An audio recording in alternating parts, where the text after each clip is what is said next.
ಟ್ರಾಫಿಕ್ನಲ್ಲಿ ಸಿಲುಕಿ ಆಕ್ರೋಶಗೊಂಡ ಮಹಿಳೆ, ಸಚಿವ ಗಿರೀಶ್ ಮಹಾಜನ್ ಮುಖಾಮುಖಿಯೇ ತರಾಟೆಗೆ.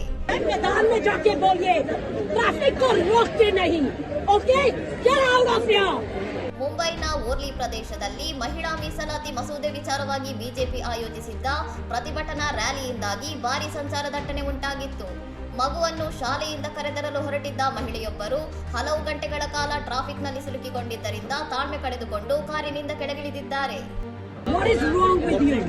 There are hundreds of people waiting. There is an empty ground there.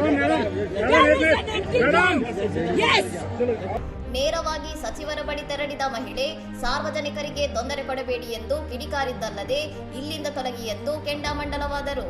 ಪಕ್ಕದಲ್ಲಿ ಇದ್ದ ಖಾಲಿ ಮೈದಾನವನ್ನು ತೋರಿಸಿದ ಮಹಿಳೆ ಪ್ರತಿಭಟನೆಯನ್ನು ಅಲ್ಲಿ ನಡೆಸುವಂತೆ ಸಚಿವರಿಗೆ ಖಾರವಾಗಿ ತಿಳಿಸಿ ಪೊಲೀಸರ ವಿರುದ್ಧವೂ ಆಕ್ರೋಶ ವ್ಯಕ್ತಪಡಿಸಿದರು.